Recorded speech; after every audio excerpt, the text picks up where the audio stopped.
The moon's volcanoes are not dormant, and they can erupt any minute. For years, we lived knowing nothing about it, but now it's officially proven thanks to China's Chang'e 5 mission's shocking discovery.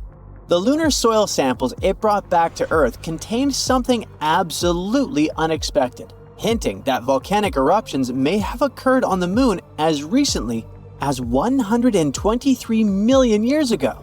Geologically, that's practically yesterday. But the big question is, are we safe down here on Earth? We've long known that the moon was once volcanically active due to the dark regions, lunar maria, on its surface. These maria, the dark plains that give the moon its characteristic markings, are ancient lava flows that date back to around 3 to 3.8 billion years ago. Until recently, scientists thought that those ancient flows marked the end of the moon's volcanic activity.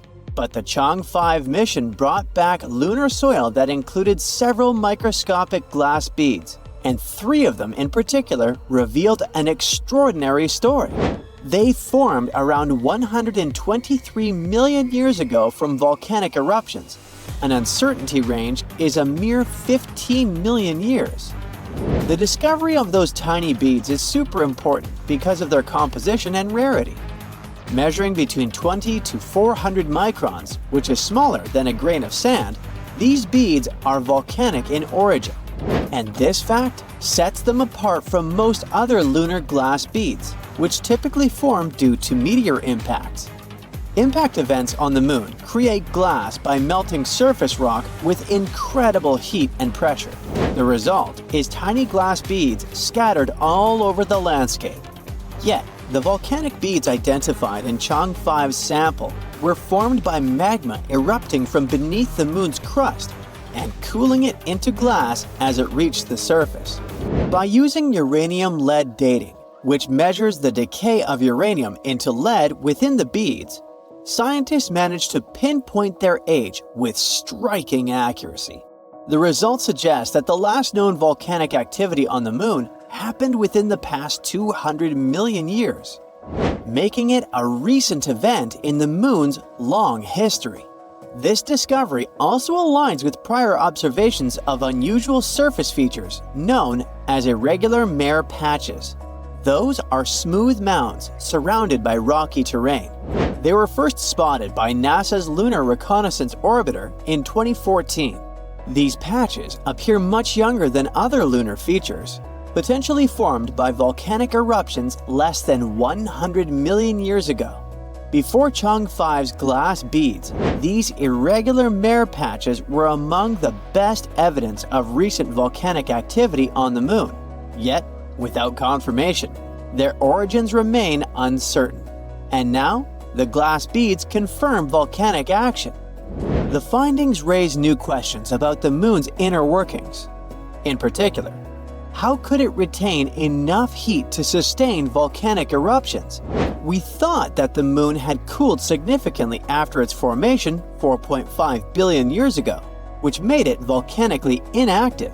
And without tectonic activity or an atmosphere, the moon should have shed its internal heat long ago. Yet the beads suggest the possibility of some localized heat sources within the moon's mantle. Scientists think that heat-producing elements such as potassium and thorium might be creating small, warm pockets which generate enough heat to melt rock and trigger isolated volcanic eruptions. But wait, beyond rewriting the moon's history, this discovery adds an intriguing twist to ongoing studies of transient lunar phenomena. These sightings, often reported as ghostly glows or hazes by amateur astronomers, remain unconfirmed by scientific probes. Some experts just dismiss them as illusions caused by Earth's atmosphere. But if the moon has small pockets of volcanic or outgassing activity, TLP might have a real basis. Gases emitted from beneath the surface could explain such mysterious glows and possibly be a hint of residual volcanic action on the moon. Now, if volcanic activity still lingers on the moon, this might have exciting implications for future lunar missions. In the coming decades, astronauts might be able to use volcanic heat for generating power, melting ice into water, or even warming bases built into the frigid lunar surface. But recent geological discoveries aren't limited to Earth's natural satellite. We learn more about volcanic moons beyond our solar system too. The detection of a possibly volcanic exomoon orbiting exoplanet WASP-49b around 635 light-years away means that volcanic activity may be a common feature among moons. Up until now, Jupiter's moon, Io, held the title of the most volcanic body we know about. But researchers at NASA's Jet Propulsion Laboratory may have found a new candidate. This potential exomoon came to light when scientists observed a cloud of sodium gas around the exoplanet. But the thing is, sodium clouds are unusual in planetary atmospheres and can suggest volcanic activity. The sodium cloud near WASP-49b had a bizarre, unexpected behavior. It was moving erratically, shifting size, and occupying a space too large to be explained by the exoplanet's own atmosphere. Scientists thought the cloud could actually be generated by a volcanically active exomoon in orbit around WASP-49b. Volcanic moons like Io are known to release gases such as sulfur dioxide, sodium, and potassium, which form massive clouds around their parent planets. Io, for instance, regularly produces vast amounts of gas that form a cloud encircling Jupiter, up to 1,000 times the size of the gas giant itself. If something similar occurs near WASP-49b, the gas cloud could be a clue to volcanic activity on an exomoon orbiting the planet. Observations from the European Southern Observatory's Very Large Telescope in Chile seems to confirm this theory. The sodium cloud around WASP-49b is positioned high above the exoplanet's atmosphere and behaves in ways that don't match the exoplanet's 2.8 Earth day orbit. This could suggest that it originates from a separate body, likely a volcanically active moon. Additionally, WASP-49b and its host star consist primarily of hydrogen and helium, which makes the sodium cloud even more unusual. The observed rate of sodium release, over 220,000 pounds per second, can be a sign of an immensely powerful volcanic source. If scientists verify the existence of this exomoon, it would be the first discovery of a volcanic exomoon. Back in our solar system, Io remains the main space object, helping us understand volcanic moons. Recently, NASA's Juno spacecraft provided some of the closest images of Io since the Galileo mission over 25 years ago. Io's intense volcanic activity is caused by tidal heating, the result of the gravitational pull of Jupiter and nearby moons, like Europa. This tug-of-war generates immense friction within Io, producing heat that fuels continuous volcanic eruptions. One of Juno's most exciting recent findings was a new volcano that appeared just south of Io's equator. Juno's images show a large, complex volcanic region, approximately 111 by 111 miles in size. The craziest thing? It wasn't there when Galileo imaged the same spot in 1997. This new volcano formed near the previously known volcano, Canahekale. Researchers say that this new volcanic structure is a great change that highlights the dynamic nature of Io's surface. Io's equatorial region is home to most of its volcanoes because of the concentrated tidal heating it experiences. The most powerful eruptions emit sulfurous gases and produce bright lava flows. They cover the moon in colorful, sulfur-rich deposits. JunoCam's image, taken from about 1,570 miles away, shows Io dramatically lit by sunlight reflected off Jupiter. And you can see a stunning view of its constantly changing volcanic surface. Despite these detailed observations, there are still many mysteries about Io's volcanism. Scientists are particularly curious about how tidal heating affects Io's interior, and whether it has a subsurface magma ocean. Plus, researchers tried to understand what triggers different types of eruptions. For example, plumes versus lava flows, and how volcanic gases shape Eo's surface and thin atmosphere. The study of volcanic moons from Io to the possible exomoon near WASP 49b sheds light on how tidal forces create volcanic activity in different moons. In icy moons like Europa, tidal heating sustains liquid oceans beneath the surface, creating potential habitats for life. But for Io without an ocean, the same forces instead generate powerful volcanic activity. Plus, if volcanic exomoons do exist, like the one possibly orbiting WASP 49b, we might soon discover more volcanic bodies across the galaxy. It's been decades since the last manned moon landing, Apollo 17, which happened in December 1972. Isn't it time we thought about going back to our dusty satellite, and maybe even staying there? NASA has made a promise on this subject. They're preparing to send astronauts on the moon again, perhaps by 2025. This will all happen through a program called Artemis. It's also going to include the first woman ever to experience the lunar surface. Now you might ask, why haven't we done this already? One former NASA administrator said something interesting on the subject. It's not because of scientific or technological issues. Problem was that the potential projects took too long and were just too costly. You see, space travel, especially when it involves humans, isn't easy on the pockets. It's true that, in recent years, NASA had budgets of billions of dollars. Sure sounds like enough money, right? Well, not when you check out their to-do list. That's because they have to consider everything. From telescopes and giant rocket projects to missions also targeting the Sun, Jupiter, Mars, and beyond. When you look at it this way, NASA needs to be very good at budgeting to achieve all those goals. It's not just because of finances, though. The moon itself is quite problematic. It poses real dangers that cannot be taken lightly. For starters, its surface is filled with craters and boulders that aren't easy to land on. Then, there is the moon dust, or regolith, if you'd like to call it by its scientific name. It was created over many years by meteorite impacts. It's extremely harsh and sticks to everything. It can potentially damage spacesuits, vehicles, and systems quite quickly. Also, dealing with the lunar habitat isn't a walk in the park either. The moon has no protective atmosphere.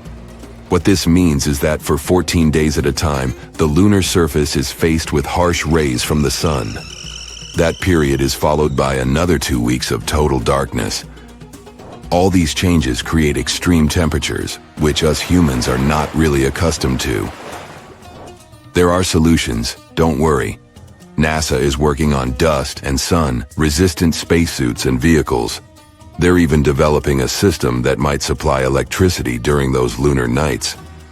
What's even more interesting about this system is it could come in handy on Mars too, once we get there. NASA also needs to draw in really smart people for its projects. Think about it. The average age of the people working for the mission control for Apollo 13 was just 26 years old. And these people had already been part of numerous missions by that time, which means they'd had considerable experience from a very young age. But here's where other individuals can help too. In recent years, it wasn't just NASA who's been working tirelessly to revolutionize space travel. There are many successful people out there with enough resources to join in on these efforts. Some are developing new types of rockets that can land on the moon too. In total, NASA landed 12 people on our satellite. It's definitely one of the most awesome moments in its history, if not the best. And those astronauts did amazing things up there. They brought back rocks, took snapshots, did science experiments, and even left flags behind. These were all important moments of the Apollo missions. but they weren't meant to create a safe place for humans on the moon. Scientists have had this idea of a lunar space station for a long time now. It's only logical. After all, it's just a 3-day trip from Earth. It means we can, technically, afford to make little mistakes here and there, without messing up the whole project. Plus, we'd learn so much before venturing even further into space. A moon base could provide fuel for deep space missions. We could also build telescopes up there, and launch them way easier in space. It could also help us in another important project. Figure out how to make Mars habitable too. Not to mention, a lunar space station would help us learn more about the moon's origin. Who knows, it could even bring in some money because of all that fun, exciting lunar tourism. Either way, the Apollo moon program took a lot of work. For starters, let's look at the sheer number of people involved. Around 400,000 from every corner of the states. Not everything was picture perfect, tough. There were two main unfortunate events. Firstly, a fire mishap at the launch pad of Apollo 1. Secondly, an oxygen tank decided to throw a tantrum on Apollo 13, causing severe issues mid-mission. An important part of the project was Saturn V. It is to this day the most powerful rocket flown successfully, being 36 stories high. Still finding it hard to picture? This rocket stood twice as tall as Niagara Falls. Thanks to Saturn V, NASA successfully completed 13 missions. This included chauffeuring 24 astronauts towards the moon, with half of them even having a little walk on its surface. The existing rockets and space shuttles can't go beyond low Earth orbit. In simpler terms, they can't reach the moon with all the gadgets astronauts need to thrive. Current space vehicles are just not capable of carrying that load, at least not since the Apollo missions happened. Regardless, we did make a lot of progress on Earth and are ready to send astronauts to our satellite pretty soon. Here's where the Artemis project comes in. It's a program overseen by NASA. And to make sure it all goes well, NASA previously launched Orion, a spacecraft with no crew on board to orbit the moon and return to Earth. Think of it as an automated test drive. Before we actually send people out there again, we need to make sure all the devices work properly. One day, Orion will be the vehicle that will take astronauts to the moon again. It features a launch abort system to keep astronauts safe in case something bad happens during launch. It also has a service module, which is the powerhouse that fuels and propels Orion and keeps astronauts alive with water, oxygen, power, and temperature control. All these future projects make one wonder, what will life on the moon be like anyway? We can only use our imagination for now. Some say we'll be living in homes straight out of a fairy tale, something like a cozy hobbit hole. Living underground on the moon might be a must. That's due to the scorching temperatures and the lack of oxygen. If you add meteorite threats and the non-stop radiation, it's no wonder we can't just walk on its surface. What about transportation? Big and small companies alike are trying to create the ideal moon ride. If current estimations are current, one type of moon taxi will take off as soon as 2024. Unlike our current rockets, these space taxis won't have to deal with the harsh conditions of re-entering Earth's atmosphere. It will be easier for them to make multiple round trips. To support our lunar living, we'll need to have a special area for space taxis to safely take off and land. Think of it as a landing pad on a firm, flat stretch of moon surface, protected by walls to shield against moon dust. Moving around on the moon's surface will be made easier too. The next generation vehicles we're talking about will have their own controlled environment, which means you won't need a spacesuit while inside. Should feel like stepping out of your space ride for a bit. Then of course, you'll need to put on your spacesuit. All right. So we've got our homes and our rides sorted. But what about fuel? That's where the moon throws us a lifeline. The moon's lighter gravity means we don't need as much power to escape its pull. Plus, the moon has ice, and that's super handy. We might be able to convert this ice into rocket fuel. We'll need dedicated space gadgets to help gather this ice. One such tool is called Trident. It's like a drill, perfect for digging into the icy moon surface. Additional robotic helpers would then turn this ice into fuel and deliver it to a space gas station. If this works, rockets on their way to Mars could stop by for a quick fuel top-up before continuing their journey. Now, don't get all upset, but the moon is shrinking and getting wrinkled, pretty much like a grape turning into a raisin. That happens because our natural satellite has been retaining its inner heat for over 4 billion years, but its core is gradually cooling down and becoming more dense, like me. Unlike a grape's flexible skin, the moon's surface is pretty brittle. This brittleness causes faults to form where different sections of the crust push up against each other, leading to what scientists call moonquakes. So far, our satellite has shrunk by around 150 feet in circumference. It's such a tiny change that it won't affect the look of eclipses or the phases of the moon. Even tidal cycles won't be affected since the moon's mass hasn't really changed. The shrinking process won't directly affect us down here, but that doesn't mean that all humans are safe. Moonquakes, caused by the shrinking process, have been a concern for years.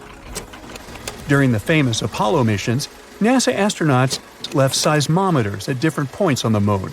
Those are devices capable of identifying seismic activity on the lunar surface with exceptional precision.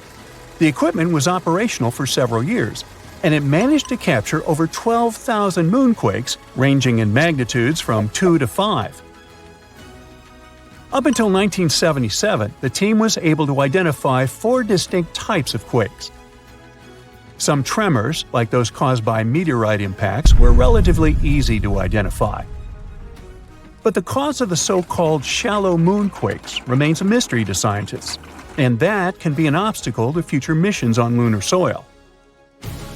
As the name suggests, shallow moonquakes occur relatively close to the surface, typically between 30 to 135 miles beneath the surface.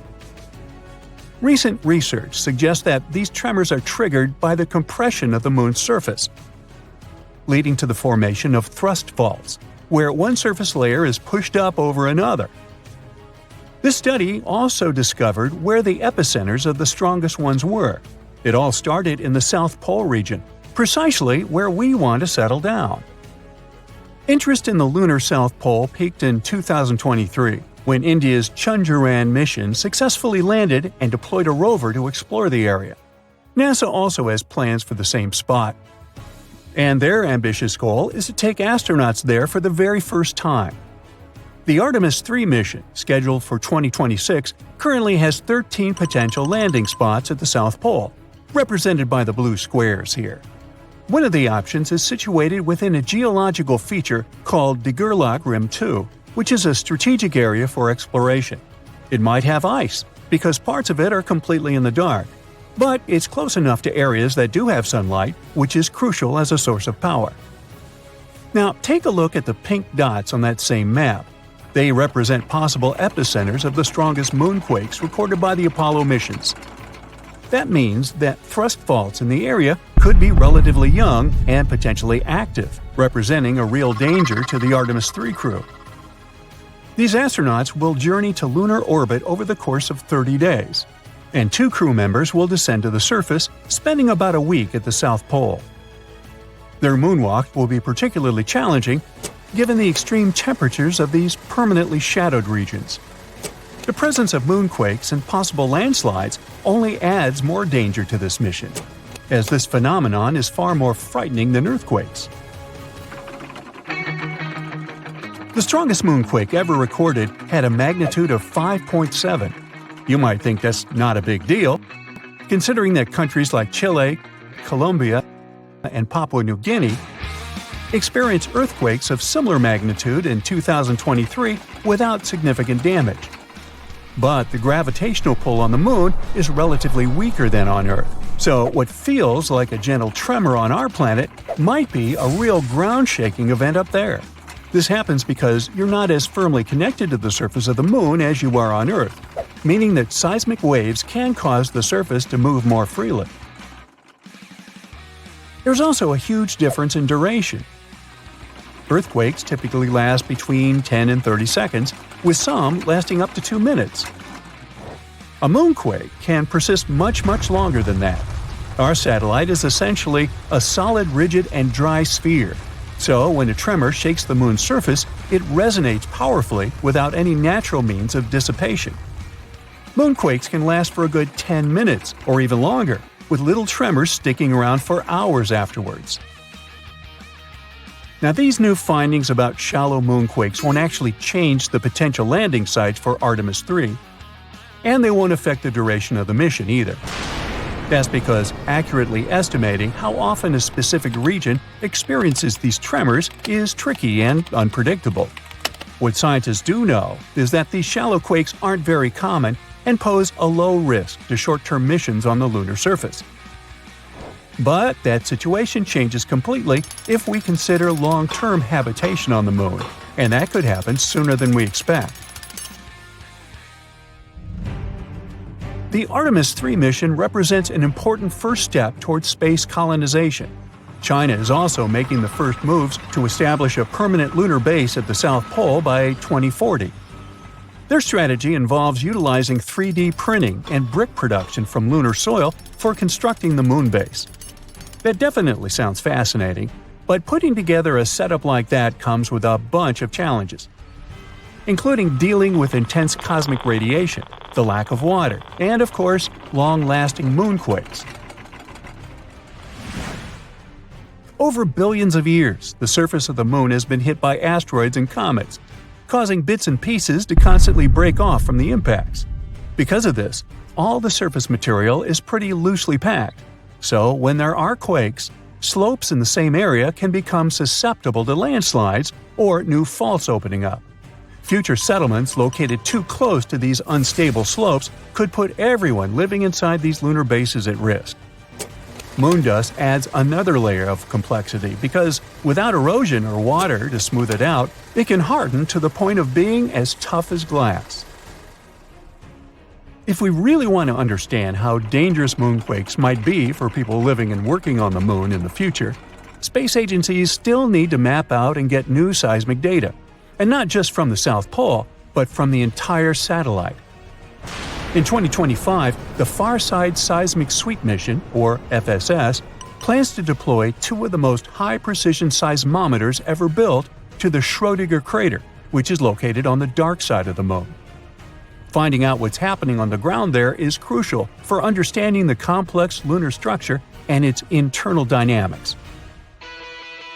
Scientists are still trying to figure out whether the lack of recorded seismic activity on the far side of the Moon is due to current instruments not being capable of detecting it, or if it's due to some kind of interference from melted material in the mantle. Once they have this answer, it will be easier to fully understand the phenomenon of shallow moonquakes and assess their implications for future neighborhoods on our natural satellite. Now, you may have heard that Earth is also shrinking, but it's a different process. Basically, the Moon is getting smaller mainly because its core is cooling down naturally. The Earth's core is cooling too, but our planet got its crust with tectonic plates, unlike the Moon, which only has one plate. So the energy from Earth's core shifts those plates around or comes through volcanic eruptions. Earth is actually losing mass overall due to atmospheric loss. Our planet loses about 100 million pounds of mass per year, mostly from a leaky atmosphere. Earth's gravity isn't strong enough to retain the lightest particles, like hydrogen and helium, which escape into space. But don't worry, these numbers aren't cause for alarm, considering that our planet's atmosphere weighs about 5 quadrillion tons, a number I can't even imagine. So, in other words, it would take many times the current age of the universe for it to completely evaporate.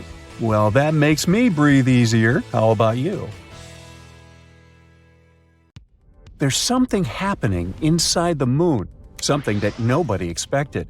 Not a dramatic shift you'd see on the outside, but deep down, where things seem frozen in time, scientists have uncovered a hidden layer of what you could only call moon goo. Remember those school lessons about the crust, mantle, and core? Much like the Earth, the moon is made up of layers, a crust, mantle, and core. However, the moon's core is much smaller compared to ours. Earth's core is huge. It makes up about a third of our entire planet's mass. The moon's core makes up only about 1 to 2% of its mass, and its diameter is about 1/5 the diameter of the moon itself. It's surrounded by a hard, rocky mantle. But it turns out that between these two layers, that mysterious goo layer, and it's way more important than you might think. The layer is soft and partially molten, ebbing and flowing like the tides in our oceans. It rises and falls, stretching and shifting as if it were alive. Its movement isn't chaotic, but subtle and regular. We always knew that the moon influences our seas and oceans, causing tides with its gravity. But it turns out that we influence it back. The goo ocean reacts to the gravitational dance between Earth and the Sun. Also, the molten layer could be made of ilmenite, a very intriguing material. Ilmenite is rich in titanium, a strong and lightweight metal that we really love over here on Earth. Titanium is used in everything from airplane parts and spacecraft to medical devices, even in everyday items like bikes and laptops, all because it's incredibly strong and very resistant to corrosion and heat. So, if the moon might have a molten layer rich in ilmenite, that would be awesome. Astronomers are already planning for lunar bases, and if we had a material to build structures, spacecraft, or even tools for astronauts right there, that would be a game changer. Otherwise, we'd need to transport materials from Earth, which is extremely costly. This is our first tangible sign that the moon is not just a cold, boring rock. Instead, it's dynamic, living, and breathing, with moving forces beneath the surface. NASA used new special tools to discover this: the Gravity Recovery and Interior Laboratory and the Lunar Reconnaissance Orbiter. These are both space missions designed to study the moon, but they don't just look at the surface like a telescope. Instead, they help measure things we can't see with our eyes, like the moon's gravity and how it changes over time. Grail sent 2 small spacecraft around the moon named Ebb and Flow. Clever. The idea was for these spacecraft to fly close to each other and measure tiny differences in the moon's gravity as they go. It's like they were feeling the moon's invisible pull in different places. If the moon's gravity was stronger in one spot, the spacecraft moved closer together, and if it was weaker, they moved farther apart. This helps scientists understand what's going on inside the moon, even if they can't actually go there. And the spacecraft intentionally crashed into the moon in December 2012 to end the mission. The Lunar Reconnaissance Orbiter is a bit different. It takes super detailed pictures of the moon and collects other important information about its surface. By combining the information from both Grail and LRO, we were able to find this goo layer. But this discovery actually challenges everything we thought we knew about lunar geology. How did this molten layer get there? How long has it existed? And perhaps more fascinating, how it stayed warm for millions of years? That's some million-dollar questions. The moon's core generates heat just like ours. But it's not as easy as saying, oh, the core's heat probably keeps it warm and molten. Well, first, the moon's core is much smaller and less active than Earth's, meaning it produces significantly less heat. Plus, the moon is much cooler than Earth in general. With temperature dropping to minus 200 degrees Fahrenheit on the surface, how could this inner layer still stay in this flowing state? That's still a mystery. In any case, this goo could actually explain a lot of stuff about the moon. For example, astronomers were exploring moonquakes and how they happen. Now they think that it might be this semi-molten layer shifting and moving beneath the surface. Now, beyond the moon itself, it also tells us more about other celestial bodies. If the moon, something we considered basically a huge static rock, has such a dramatic life, what about other planets, moons, or asteroids? Could they also hide similar hidden movements beneath their surfaces? We can even understand our own planet better, learn more about how tides and similar stuff works. There are so many great discoveries we've been making on the Moon. Recently, we found some awesome stuff beneath the surface – massive caves hidden for millions of years. For over 50 years, scientists have suspected that the Moon's surface is full of underground tunnels and caves. These are known as lava tubes because they were formed by lava. Duh! Millions of years ago, the Moon was pretty unstable. It underwent some volcanic activity, causing eruptions. When a volcano erupts, lava can flow across the surface. As the outer layer of the lava cools and hardens, it forms a solid roof of dark material. It's actually what these famous dark spots on the Moon are. These are dark, hardened remains of ancient lava. But the hot, molten lava continues to flow through the center. Once the eruption ends and the lava drains away, what's left behind is an empty hollow tunnel, hence a lava tube. On Earth, we have lava tubes in places like Hawaii or Iceland, where volcanic activity has created similar underground tunnels. The same thing happened on the Moon billions of years ago, although they're much crazier compared to ours. In fact, lunar lava tubes are now thought to be some of the largest and longest in the entire solar system. One such cave was discovered beneath the famous Mare Tranquillitatis, the place where Apollo 11 first landed, and it's at least 340 feet deep. Now, all these lava systems have remained hidden just beneath the surface, untouched for millions of years. Only now, they finally managed to prove their existence. Scientists from the University of Trento in Italy found them using special radar technology and advanced computer methods. These techniques let you see underground by sending radar waves. The waves bounce back and give clues about what's hidden underneath. By analyzing the way these waves reflected back, the researchers could detect the shape and size of the hidden caves. Now, the best thing about this discovery is that we could build all our bases there. These caves protect from radiation, harsh winds, and meteoroids. NASA even found evidence that some of these caves stay at a steady 63 degrees Fahrenheit. That's some crazy coziness for the Moon. And on top of that, there could even be some water there. So humans could take shelter inside these natural tunnels and build entire colonies on the Moon. And I know what you're thinking. Could unexpected lunar monsters hide deep in those caves? Well, sure. There's a huge potential for exploring these caves and finding some awesome stuff. But even if we manage to find a miracle, like small life or microbial organisms, there's a 99% chance that there won't be actual animals or monsters. It would just be impossible for them to develop in such conditions. But it would make a great horror movie. Researchers want to send robots or drones to explore the tunnels first, and then see if they're safe enough for humans. And it's not just the US getting in on the action. China is also investigating the possibility of using these moon caves as a future base, showing that the race to explore and settle the Moon is heating up. Technological progress does not stand still, and over the past decade, the resolution of images of the lunar surface has improved greatly. Many pits have been discovered on the surface, and some of them are really impressive in size. The largest are hundreds of feet deep. However, technology is not yet advanced enough for us to study the bottom of such pits in detail. That's why a recent discovery is surprising. It turns out that huge pits can extend deep into the rock of the Moon. It's a groundbreaking discovery. Let's figure out why. So look at this giant underground cave. Leonardo Carrere and Lorenzo Bruzone from the University of Trento were thrilled to finally confirm the existence of such structures on the Moon. They analyzed images taken by the mini RF instrument on board the Lunar Reconnaissance Orbiter in 2010. The original images didn't have excellent resolution, so the authors had to do a huge amount of work, using modern data analysis and modeling techniques. But first things first, why does it all matter so much?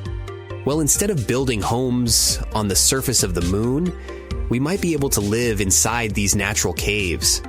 They could offer protection from dangerous things like harmful space radiation, extreme temperature swings, and even meteorites. According to planetary geologist Wes Patterson from Johns Hopkins, even though we'd still have to bring materials from Earth to make those caves habitable, using them would be a lot easier and cheaper than building bases on the surface. Based on the collected data, the cave is about 150 feet wide and up to 260 feet long, which is just a bit smaller than a football field. It's located in a deep pit called the Mare Tranquillitatis Pit, which likely formed when an ancient lava tube collapsed. Although the moon has no active volcanoes today, billions of years ago, its surface was covered with lava that flowed through valleys, carving out these tubes below the surface. Over time, some of the lava tubes became unstable and collapsed, creating pits like the one in question. NASA's Lunar Reconnaissance Orbiter, LRO, has already found more than 200 of such pits on the moon. It means there could be hundreds of hidden caves waiting to be explored on our satellite. When publishing their findings in Nature Astronomy, the researchers suggested that the caves could offer future astronauts a safe place to live and work, protecting them from the moon's extreme conditions. And extreme they are. One of the biggest challenges of living on the moon is its temperatures. The lunar surface gets extremely hot during the day, reaching about 250 degrees Fahrenheit, and then the temperature drops below minus 200 degrees Fahrenheit at night. But inside the caves, the temperature could stay much more consistent. A separate study done in 2022 used computer simulations to predict that some of those caves could maintain a comfortable temperature of about 63 degrees Fahrenheit. Much easier to manage, right? Unfortunately, getting to the caves won't be easy. The Mare Tranquillitatis Cave is over 400 feet below the surface, at the bottom of a steep slope covered in loose debris. It would take some clever engineering to get up and down that slope. The options could be using jetpacks, a lunar elevator, or some other kind of technology. We must find a way to transport astronauts safely. There's also a lot more to discover. Radar technology could help scientists find even more caves and lava tubes on the moon. In the future, a spacecraft with higher resolution radar could even map the insides of the pits that LRO has already found. According to the researchers, this kind of complete survey could help them figure out the best locations for future lunar bases and other explorations. And there's another potential bonus. Those caves could contain water. Scientists have already found frozen water on the moon, under the surface, and in permanently shadowed craters. Tiny amounts are also scattered across the lunar dirt.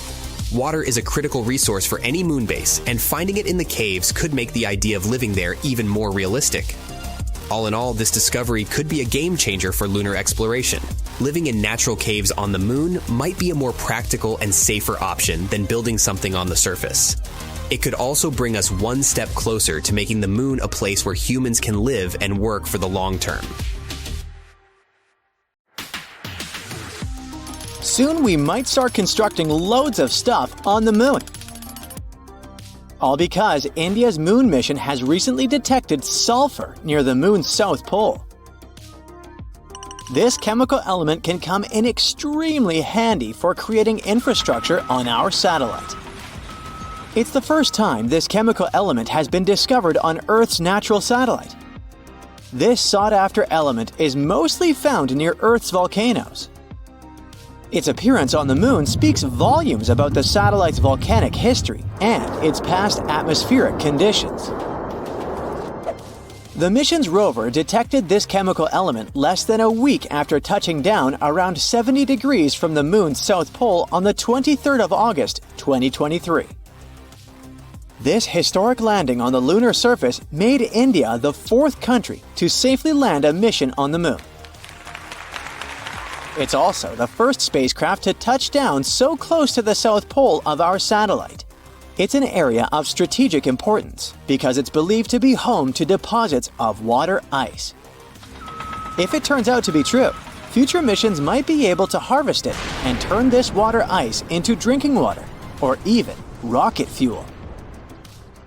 For 2 weeks, the lander carried out the data collection, mainly focused on the analysis of the moon's soil and its extremely thin atmosphere. Meanwhile, the solar-powered Pragyan rover started its quest to find frozen water on the moon. As for the lander, it demonstrated another amazing feat on the 3rd of September. The spacecraft fired up its engines and lifted itself for about 16 inches into the air. Then it made a tiny hop to land 12 to 16 inches away from its original position. It's kinda a big deal. Being able to get a lander back off the surface of the moon is essentially for future missions, showing that they can safely return soil samples or even astronauts back home after a lunar mission. In September, the Indian spacecraft was put into sleeping mode. The 14-day-long lunar night was approaching, and the spacecraft wasn't designed to collect scientific data during this period of time. So far, we've learned about a few major findings of the mission. One is related to measuring the temperature of the moon's topsoil at different depths. Intriguingly, the surface of the satellite in that region turned out to be hotter than expected. It was believed that the temperature could be between 68 and 86 degrees Fahrenheit on the surface, but it was around 158 degrees Fahrenheit, way hotter than it should be. The other discovery indicates the presence of several chemical elements, including oxygen. Besides, the data received from the spacecraft confirms the presence of aluminum, calcium, iron, titanium, silicon, and other chemical elements on the lunar surface close to the South Pole. The rover also used special instruments designed to measure quakes and rumbles beneath the lunar surface to detect some seismic activity. It brings us back to the sulfur detected thanks to the rover's spectroscope. Scientists are currently working on figuring out whether this element formed on the surface in a natural way or whether it's the result of volcanic activity or a meteor strike. Another astonishing thing found on the moon is a rock, and it may be the oldest known Earth rock.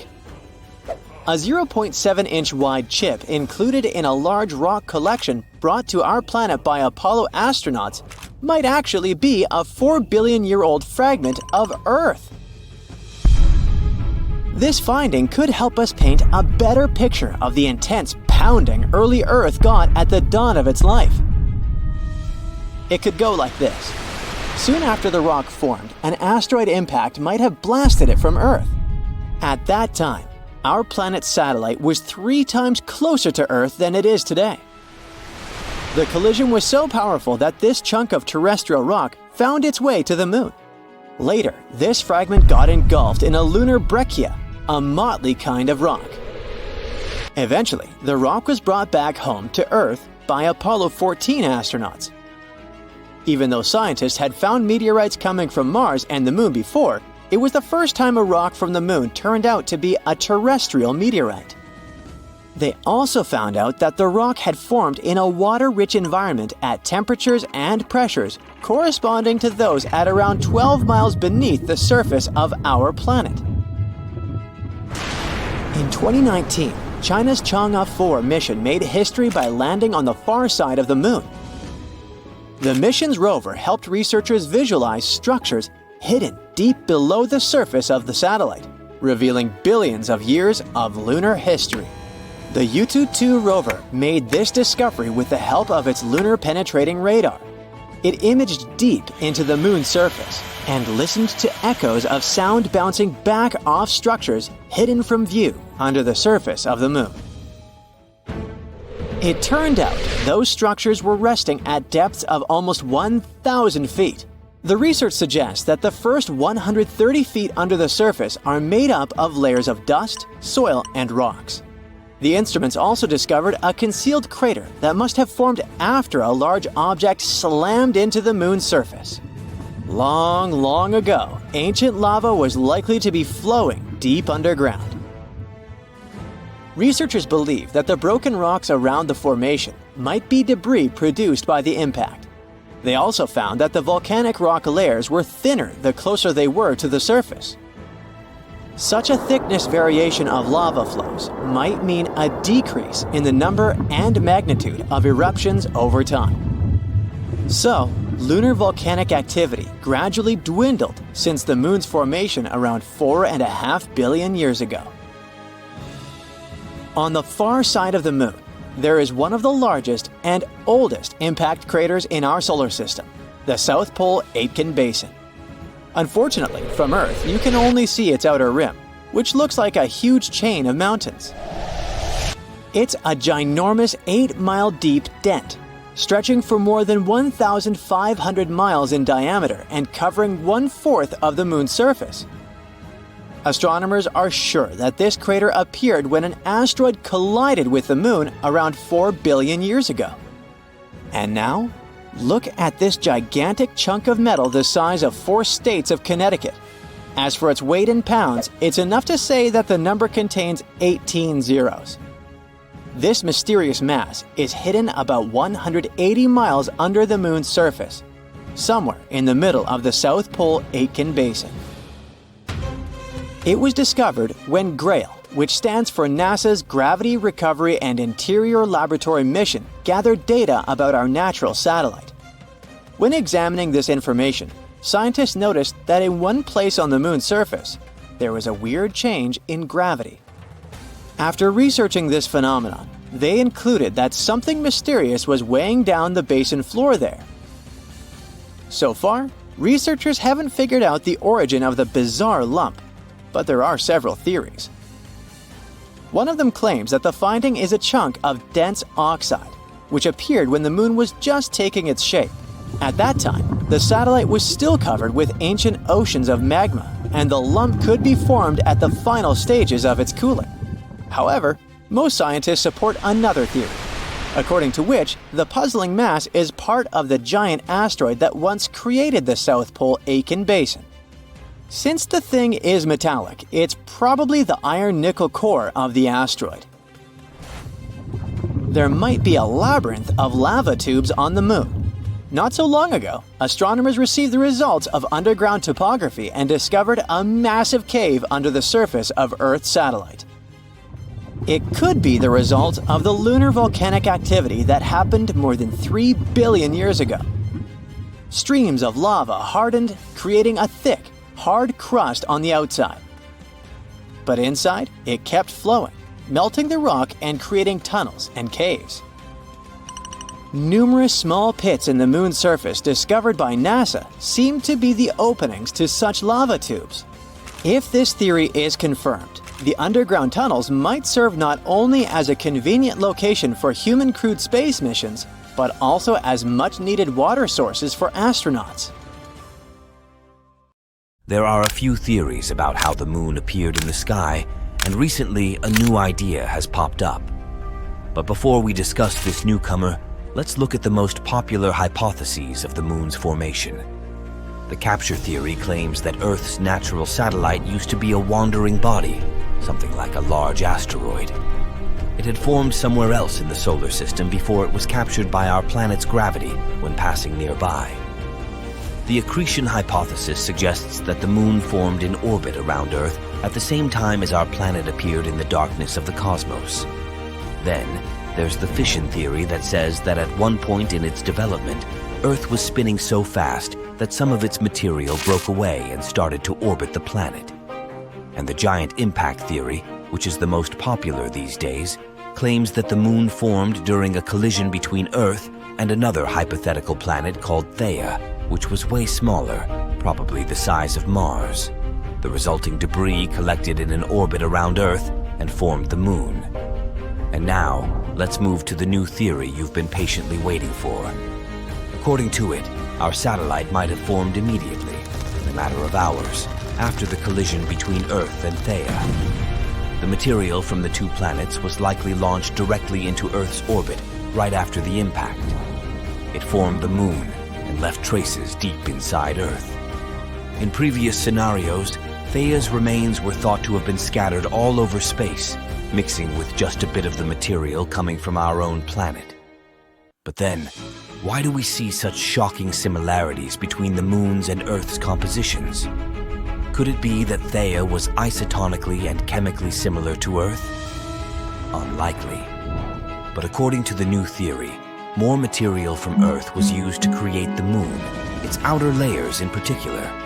It might explain this similarity in composition. One more theory also tries to explain this mysterious similarity, the synestia model. According to it, our satellite formed inside a swirl of vaporized rock left by the collision. But this theory can't explain the moon's current orbit. The new single-stage theory does offer us plausible explanations for both the similarities in composition and the orbit of the moon. It might also provide us with some answers to previously unsolved mysteries. Since this scenario puts the moon into a wider orbit and gives it an interior that is not fully molten, it can explain the satellite's tilted orbit and thin crust. In any case, to confirm one of these theories, we need to analyze future lunar samples that will be brought to Earth by NASA's upcoming Artemis missions. Scientists will be able to get their hands on some material from deeper beneath the moon's surface and compare if real data matches these simulated scenarios. In the past, the Apollo missions already brought back about 1/3 of a ton of rock and soil from our satellite. These samples showed that Earth and the Moon had some remarkable chemical similarities. They could only suggest one thing. These space objects had a linked history. If the Moon had formed elsewhere and been captured by our planet's gravity later on, its composition would be very different from that of Earth. But if the Moon had been created at the same time as Earth, or if it had broken off our planet, the type and proportion of minerals on the Moon would be the same as on Earth. But they are a bit different. The Moon's minerals contain less water than their terrestrial counterparts. The satellite is also richer in materials that form rapidly at high temperatures. That's why the most accepted model of the Moon's formation these days is the giant impact model. Meteorites coming from the Moon are a great source of data for studying the origins of our satellite too. They can tell us even more about the Moon than Apollo samples, all because such meteorites come from all over the surface of the Moon. Meanwhile, Apollo samples were collected just in one place near the equator, on the near side of the Moon. Our moon exploration project started out in 1969. Sure, there have been some problems along the way, but astronomers are certain we'll get back up there pretty soon and with better knowledge and technology. However, there's an 800-year-old trick that might become way more useful than fancy GPS tech and powerful rockets. It's called the Fibonacci sphere. Some scientists at a Hungarian university stumbled upon this idea while studying the Moon. They believe it might be useful to better understand how the Moon spins and how it's a bit squished while it goes around Earth. You might believe that our planet and its satellite are these perfect little spheres floating in space. Well, that's not true. They are in fact like slightly deflated soccer balls because of all the gravity, rotating movements, and tides. The GPS technology we use here on Earth is already adapted to these less than perfect ball proportions. Remember, our planet is a bit flattened at its poles. If we're going to make a map system for the Moon, we need to do the same for its shape, called a solenoid, or what scientists call the Moon's version of our Earth's shape. Since the Moon is less compressed than our planet, scientists have been taking a shortcut until now. They've been looking at our satellite as a simple ball shape. However, with all these new projects coming up in the following decades and even some exciting trips we might end up having on the Moon, we need to be more precise. Scientists now believe we should get the real data and start drawing an accurate picture of the Moon. Here's where the Fibonacci sphere comes in handy. It's a clever solution that's been used by mathematicians to spread points out evenly on a ball. Scientists recently used it to map around 100,000 spots on the Moon using data previously collected by NASA. And what they found was crucial for our understanding of the Moon's shape. For instance, we now know that our satellite's poles are about 0.3 miles closer to the center compared to the Moon's equator. Sure, it might seem like a tiny detail, but if we adjust our GPS software accordingly before we land on the Moon again, it might save us from getting lost up there. This level of math hasn't been done since the 60s for the Moon, but we already know it works wonders here at home, so it only makes scientists better prepared for future missions. This isn't the first time people have used Fibonacci's findings to come up with clever solutions. We've also seen it put to work in finance, agriculture, and in computer science. Let's see where it all came from.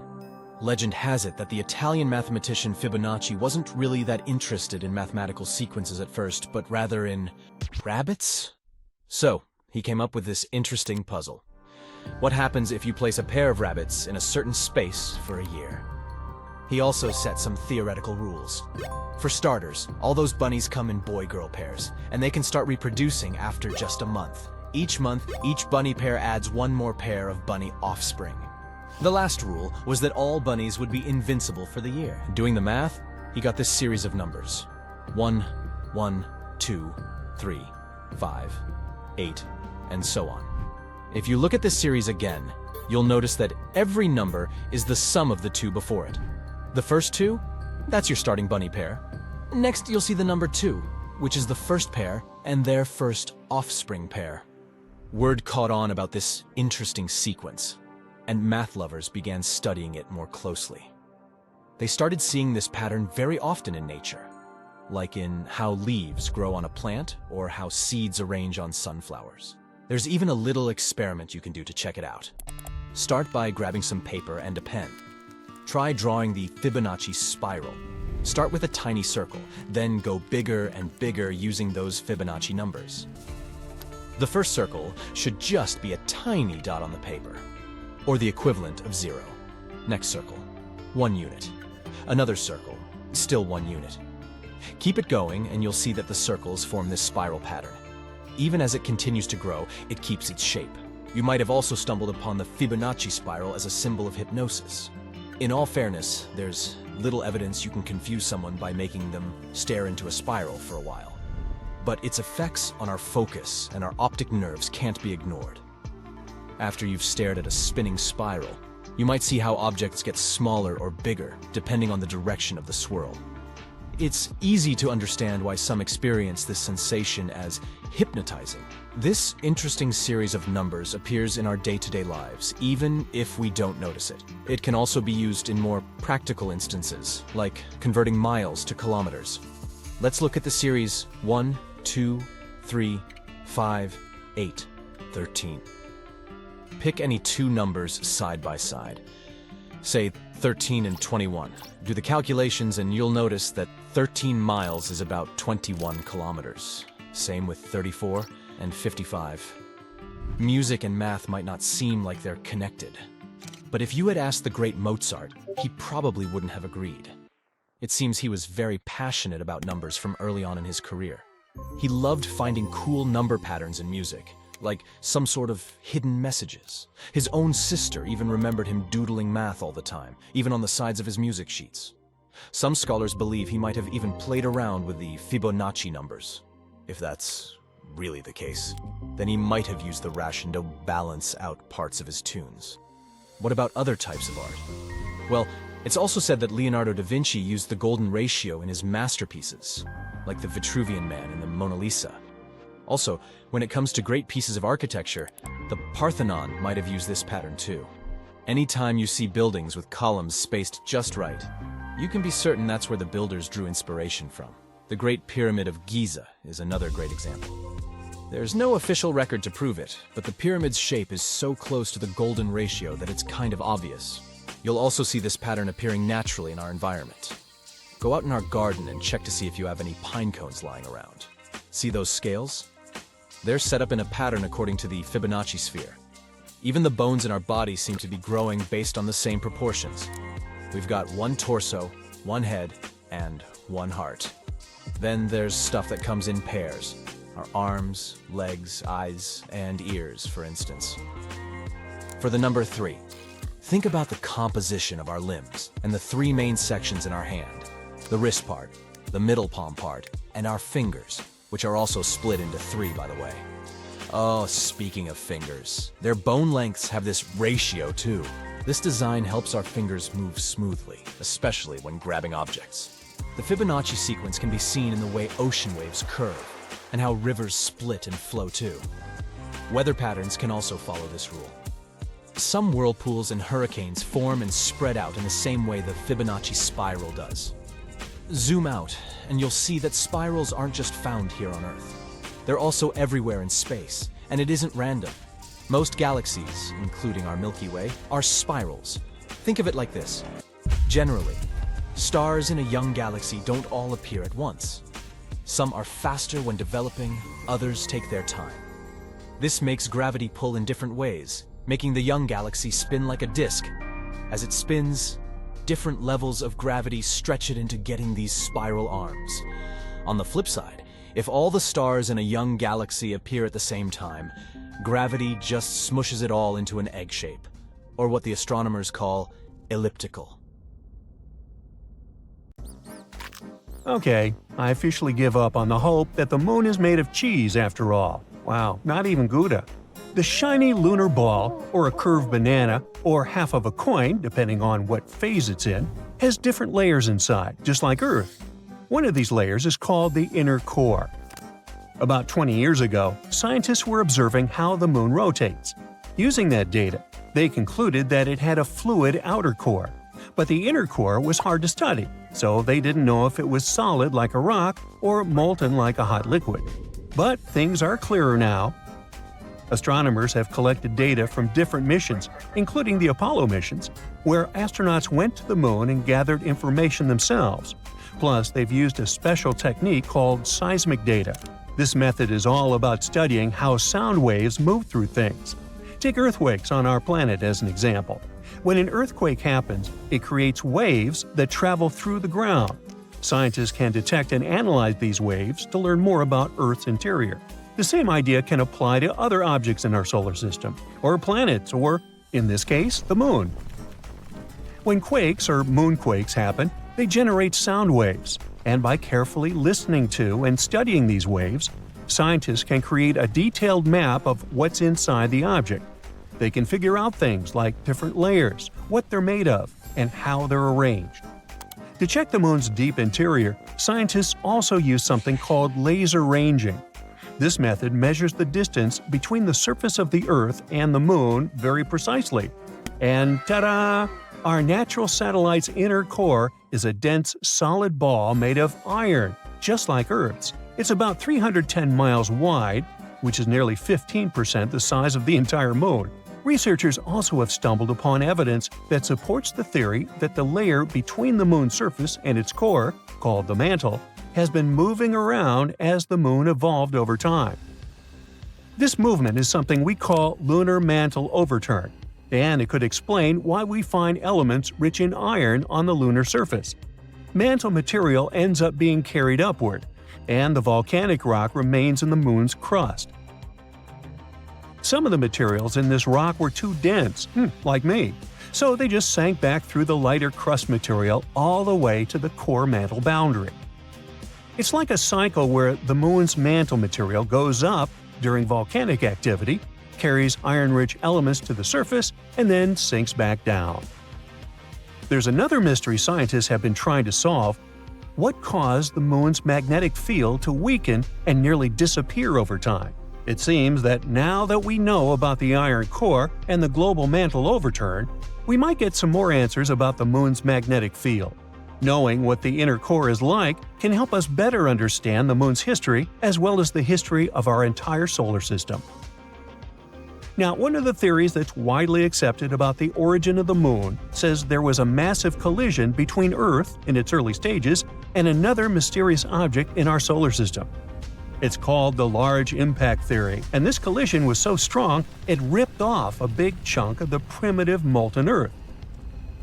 I mean, not so big compared to what's left. If you put a US nickel next to a green pea, you get a good idea of how big our planet is compared to the moon. Now, this chunk was set into orbit around our planet, and this might have happened about 95 million years after our solar system formed. The object that collided with Earth could have been about 10% the mass of our home planet and roughly the size of Mars. Well, it makes sense. Earth and the Moon do have similar compositions after all.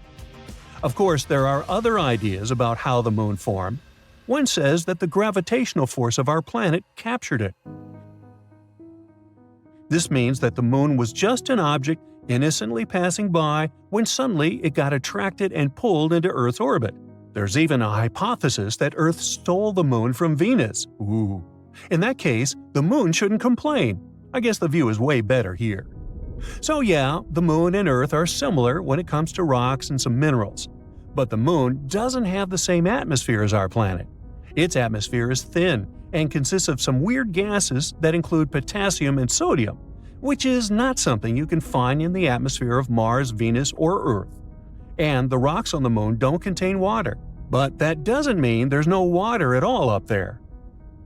A long time ago, in the 17th century, astronomers saw large dark spots on the Moon's surface.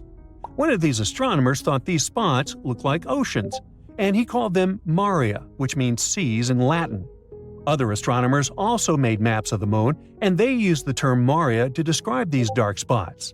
For example, Mare Tranquillitatis translates to Sea of Tranquility, where Apollo 11 made its touchdown. But it seems those dark spots are not actually oceans.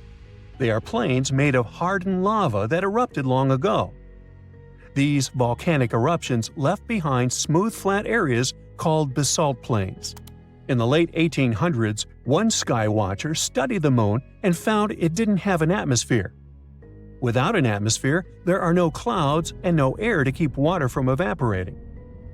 So scientists thought that any water on the moon would just disappear right away. They believed the moon was totally dry. But then, in 1961, one physicist had a different idea. He pointed out there could be water on the moon in special areas called permanently shadowed regions. These are spots on the moon where the sun doesn't shine, so they stay dark all the time. Water ice could exist in these dark areas because they're extremely cold and the ice wouldn't evaporate. But when astronauts from the Apollo missions went to the moon, they brought back soil samples, and scientists found no signs of water in them.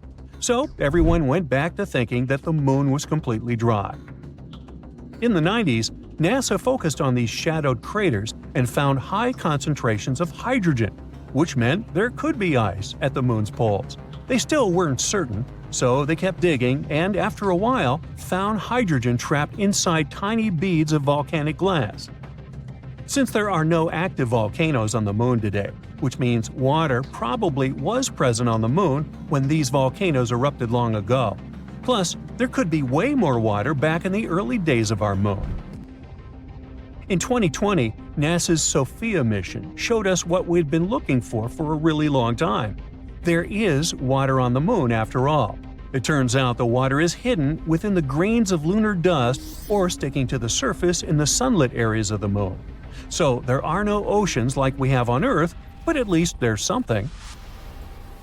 The question remains, how did water even get there? It seems the moon had a chaotic history back at the time when it was forming, as probably most of the planets and moons in our solar system. So there is some evidence that water came there from comets hitting its surface back in the old days, or maybe even keeps on coming from those that are slamming into the moon right now.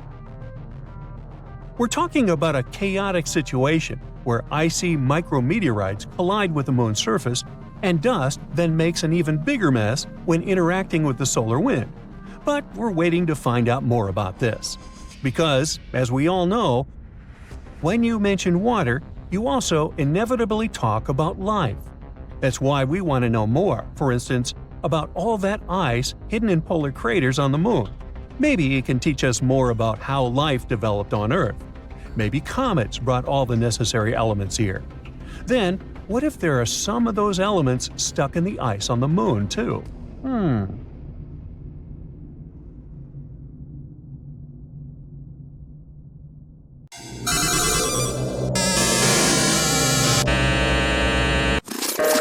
About a century ago, people envisioned the 21st century as a time filled with quirky inventions.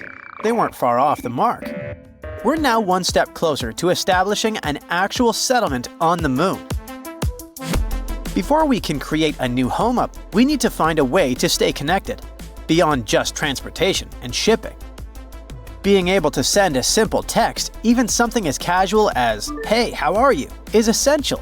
We can't move to the moon if we're cut off from Earth. Let me spill some tea. A lunar 4G network is currently being developed. The company leading this initiative is none other than Nokia's Bell Labs. The company, bought by the world-famous Finnish company that started out as a paper mill in the 19th century and later ventured into the cell phone industry, creating iconic devices long before Apple launched its first phone. Once the network is completed, it will be loaded onto a lander, deployed, and connected using specialized radio equipment. But don't think this is just a fun experiment. It has significant purposes. The Lunar Outpost rover, one of the vehicles involved in this mission, will thoroughly explore an area known as the Shackleton Connecting Ridge. Another rover, the Micronova, will investigate a lunar crater in search of ice. When they discover ice and capture images, This information will be first transmitted to the lander and then relayed to Earth, an unprecedented achievement in history. Moreover, the importance of a reliable phone connection cannot be overstated. Currently, astronauts communicate via radio. But NASA aims to establish a lunar communication system capable of supporting high-resolution video. Effective communication during space missions is as crucial as food and water, and with this new lunar 4G technology, video calls on the moon could soon become a reality. Plus, thanks to lunar 4G, we'll be able to track how the endangered species sent to the moon are doing. Oh, sorry, I completely forgot to mention something important. As more species edge closer to extinction today, scientists are collecting samples from animals, plants, and other organisms to store in biorepositories around the globe. Unfortunately, the conditions on Earth are far from ideal for these modern-day Noah's Arks. Hence, the decision to build 1 or 2 vaults on the moon makes perfect sense. On the moon, there's a permanently shadowed region at its south pole. It may seem like a fortunate coincidence, but some lunar craters may meet the criterion of temperature, -320 degrees Fahrenheit, which is precisely what we need for long-term self-storage. Initially, the plan was to construct the vault in lava tubes that run beneath the moon's surface, but that would have posed significant risks. This design requires a special solar-powered cooling system, and any accidental loss of power could be catastrophic, resulting in the destruction of all the samples. However, if we built it in a forever frozen shadowed area, the vault wouldn't need any energy or human maintenance. Bingo! It sounds almost too good to be true, and indeed there are several complications.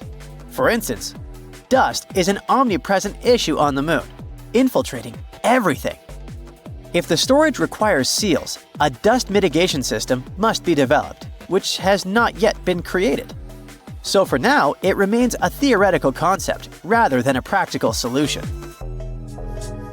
40, 50 feet, why don't you turn around and let them get a view from there and... I know you want to learn about real things, not just concepts. Here's something real for you. The moon is full of human waste, carefully packed into bags. According to estimates, there are around 96 of these bags you'd probably prefer to never open. But you never know what exactly is hidden inside. It could be any product of the human body out there. So, if we ever make it to the moon and you accidentally stumble upon a mysterious bag, my advice is to resist the urge to open it. Instead, you can hand it over to scientists. They say they're eager to get their hands on them. Humans are incredible, in a rather unfortunate way. We haven't even established a proper settlement on the moon yet, but there's already around 200 tons of junk scattered about. It piles up there as if it were a teenager's room rather than a celestial body. Alongside those rather unappealing human waste bags, you'll also find cameras, drills, towels, brushes, rakes, a multitude of other technical items, and, surprisingly, a falcon's feather. I'll explain that in a moment. At the end of Apollo 15's final moonwalk, David Scott pulled out a falcon's feather and a hammer to demonstrate Galileo's theory that in the absence of air resistance, different objects fall at the same rate. Amidst all that junk, there's an actual piece of art, so we could say that the moon, if it doesn't have the very first art museum, at least boasts a small exhibition. The crew of Apollo 15 took a 3.5-inch tall aluminum figure to the moon. Created by a Belgian artist, it's called the Fallen Astronaut, and it was laid on its side with a plaque listing the names of astronauts and cosmonauts who contributed to exploration. But the list of odd objects on the moon doesn't end there. If you ever find yourself in need of cash, you can find it on the moon, since a stack of $2 bills was simply forgotten there. Yep, a lot of material has been collected since 1969, when humans first stepped on the moon. It's one small step for man, one giant leap for mankind. Our natural satellite was first seen in a telescope in 1609. But what about its true age? To understand that, we need to start with how the moon first formed. Back in the mid-80s, a conference in Hawaii brought together a bunch of scientists to figure out where the moon came from. They came up with a pretty cool idea. The moon probably formed with the stuff that our planet Earth donated. Picture this. A Mars-sized object crashed into the early Earth, flinging molten materials into space, which eventually came together to become the moon we see today. This theory clears up a lot of mysteries. For instance, it used to baffle folks why the moon has such a small iron core. The answer is simple. It formed from Earth's outer layer, which isn't rich in iron. And that pale crust of the moon? It's just minerals that floated to the top when the molten moon cooled down. At first, the moon was super close to Earth, but it's been slowly drifting away at about 2 inches a year, even while you're watching this video. Figuring out when this all went down, though, is a bit tricky. The Apollo astronauts brought back a bunch of moon rocks, which helped scientists estimate their ages.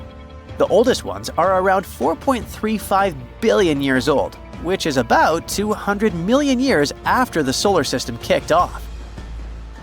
So, here's the thing. There's no exact date for when the moon formed, but there are several interesting theories. One idea is that the age of these rocks could mean the moon is around 4.35 billion years old. But some scientists who look at how planets form think that most of the material in the early solar system came together way before that 200 million year mark. They argue that a big impact that created the moon happening that late seems pretty unlikely, which means the moon could actually be older than 3.5 billion years. Another interesting thought is that the moon might have gone through some serious heating events as it moved away from Earth. This is similar to what happens on Io, one of Jupiter's super volcanic moons. The gravitational pull from a bigger body can stretch and compress a smaller one, generating heat, like when you squeeze a rubber ball. The rocks on both Io and the moon warm up this way. Rocks have radioactive elements that act like internal clocks, helping scientists figure out their ages. The catch is, if the moon heats up too much, it resets those clocks and only starts keeping time again once it cools down.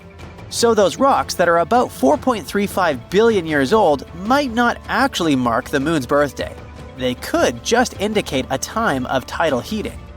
This suggests, once again, that the moon had to have formed even earlier than that. Neil Armstrong had been getting ready for his mission on the moon for over 3 years. To resist microgravity conditions, he had to learn how to walk sideways by being strapped and suspended at an angle and trying to walk along walls. His limits were tested through an intense diet and sleep regimen, since in space he would only have beef and vegetables, previously dehydrated and stuffed into a package. Back in the day, astronauts had to experience the desert, jungle, open sea, and Arctic survival training. These days, it's a lot more structured. But back then, it was more of a let's drop this person in the middle of nowhere with no supplies and see if they make it.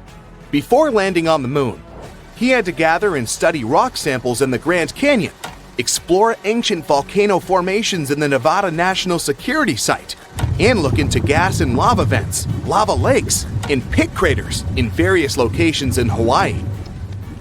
On July 20th, 1969, Armstrong was given a hearty breakfast before blastoff. Steak, eggs, toast, juice, and coffee. He received what doctors call a low-residue meal, which means he wouldn't have to go to the bathroom soon after. It took him 109 hours and 42 minutes to reach the surface of the moon, in an area called the Sea of Tranquility. He had to travel 240,000 miles to get there. The crew could have gone for the Ocean of Storms or the Central Bay, but this place was chosen for landing because it had good visibility, was relatively smooth, and was easily reachable with as little propellant as possible. When he was at about 500 feet above the surface of the moon, Armstrong had to maneuver the spacecraft manually to make sure they wouldn't land in a dangerous crater. He continued to hover for about a minute and a half, moving it sideways until he felt comfortable to land. As soon as his device landed safely, he immediately radioed to Mission Control, located in Houston, Texas. The now famous message, The Eagle has landed. Steadily, He went down the Lunar's module's ladder, while a television camera was attached to the craft to record his progress. The camera also transmitted the signal back to Earth, where hundreds of millions of people were anxiously waiting. At precisely 10:56 p.m. EDT on the same day, Armstrong placed his feet onto the lunar soil, saying, It's one small step for man, one giant leap for mankind. The schedule said that the astronaut needed to sleep before the first moonwalk, but he chose to go outside earlier than planned, since he obviously couldn't sleep. If Armstrong had walked on the moon without special equipment to breathe, he would have smelled a weird odor, sort of musty and sulfuric. Still, he had the chance to smell it when he returned to the lunar module. The thing is, the dirt had clung to his feet, so the odor spread all over the cabin. He described it as wet fireplace ashes, or how the air smells after fireworks shows. Who would have thought you needed to pack a scented candle when going to the moon? Apart from the people that have since made it to the moon, no one ever got the chance to know precisely what the crew was smelling. Even during that first mission, when moon soil and rock samples were transported to labs in airtight containers, once they were opened back on Earth, surprisingly, the smell was gone. He also felt the surface of the moon to be fine and powdery, but said he had no difficulty in moving around. One other member of his crew joined him about 20 minutes later. The whole moonwalk took a little over 2 hours. During this time, Armstrong and his teammates set up various devices on the surface of our satellite. One was meant to precisely measure the exact distance from there to Earth, by timing how long it took for a laser beam to travel from Earth to the lunar surface and back. Another meant to measure moonquakes and potential meteor impacts, which leads us to the discovery that the moon was pretty alive after all. We know today that the largest moonquakes are much weaker than the largest earthquakes, though their movements can last for up to an hour, way longer than on Earth. They managed to gather somewhere around 50 pounds of rock and soil samples. They also snapped many photographs of the terrain, where they also planted a US flag. The astronaut even got the chance to catch up with President Richard Nixon, for less than a minute though. The final thing on the list for Armstrong was to go for a walk to what is now known as East Crater, 65 yards east of the lunar module.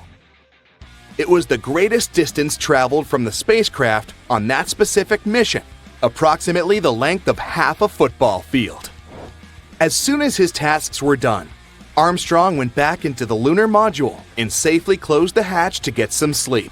While preparing for liftoff, Armstrong and his crew discovered that, because of their chunky spacesuits, they managed to break the ignition switch for the ascent engine. No big deal, they thought. So they used a part of a pen to push in the circuit breaker to start the launch sequence. At 1:54 p.m., the famous Eagle began to ascend. Apart from the scientific equipment installed on the surface of the moon, a plaque was also left there. It read, "Here, men from the planet Earth first set foot upon the moon, July 1969 AD. We came in peace for all mankind." Years later, Armstrong said that NASA limited their time on the moon because they didn't know how the spacesuits would handle the moon's extreme temperatures, as high as 260 degrees Fahrenheit during the day, to as low as 280 degrees Fahrenheit below zero at night. Things got a bit more complicated when Armstrong landed back on Earth, since he had been exposed to unknown space particles. The result? He and his team had to be placed in planetary protection quarantine on their return, as soon as their space capsule safely splashed down in the Pacific Ocean on July 24th. That specific quarantine for the Apollo 11 astronauts is one of the reasons why we have microwaves in our kitchens today. When they first returned from the moon, they initially spent their first few days in a mobile quarantine facility, or MQF. Sure, the MQF featured comfortable chairs, bunks, a toilet, and showers, but it didn't leave a lot of space for fancy cooking. Since there was no room for a standard oven or grill, and to also reduce the potential fires that might have occurred, NASA had to get creative. That's how the original countertop microwave oven was developed, to easily help astronauts get their meals without the hustle of a fully equipped kitchen. These days, you can see that first microwave in a museum in Oakland, California. After returning to Earth, Armstrong claimed he would never reach for the stars again. But he didn't stop exploring, though. Back in 1985, he joined a professional team of other greatest explorers to the North Pole. He was joined by mountaineer Edmund Hillary, aviator Steve Fawcett, and photographer Patrick Morrow, reaching the pole on April 6, 1985. Armstrong claimed he wanted to see what the Earth's icy pole looked like from the ground, since he had only seen it from the surface of the moon. The Apollo 11 mission was nevertheless unforgettable for Armstrong since. In 2015, the Smithsonian Institution uncovered that he had kept hidden a cloth bag full of small parts from the lunar module. It included his waist tether, some utility lights, and their brackets, an emergency wrench, and the optical sight that was mounted above Armstrong's window of the space module. It also contained the data acquisition camera that recorded the iconic footage of Armstrong taking his small step on the moon. Armstrong kept it to himself for many years, until his widow, Carol, eventually found it.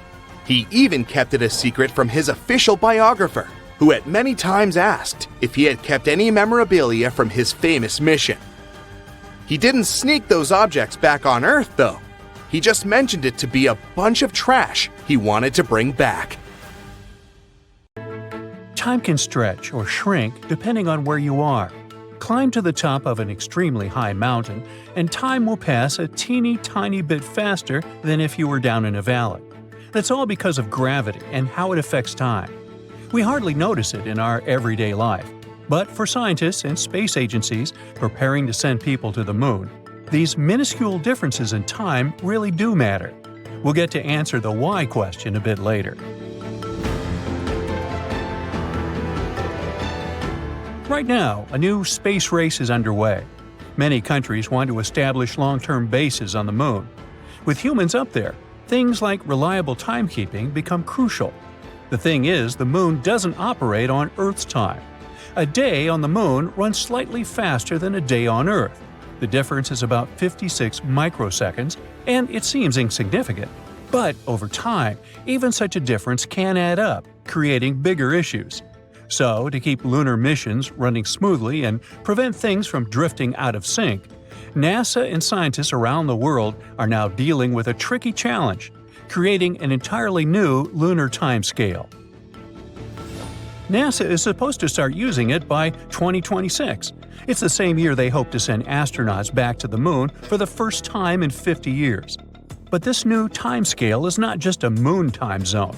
It's actually an entire system that will adjust for the moon's faster time and keep everything synchronized with Earth's time systems. Only in this case will missions be able to run smoothly. You see, on Earth our timekeeping is already surprisingly complicated. It might seem like time should be a straightforward concept, but keeping accurate time is actually a precise science, especially when you consider how much timekeeping affects our daily lives. So, to keep global time coordinated, scientists rely on something called Coordinated Universal Time, also known as UTC. This global time standard is based on ultra-precise atomic clocks that scientists place in separate locations all over the world. Atomic clocks are cool because they measure time based on the consistent vibrations of atoms, so they're super stable and accurate. This helps scientists make sure UTC is the same for everyone everywhere. These atomic clocks also take into account that time moves slightly more slowly the closer you are to the center of our planet. So, atomic clocks positioned closer to the Earth's surface tick a bit more slowly due to stronger gravitational pull. This effect, explained by Einstein's theory of relativity, happens because gravity affects time. By spreading atomic clocks across different elevations, scientists average out all the tiny time differences caused by gravity. Also, for precise timekeeping, scientists occasionally add leap seconds to account for the small natural changes in Earth's rotation speed.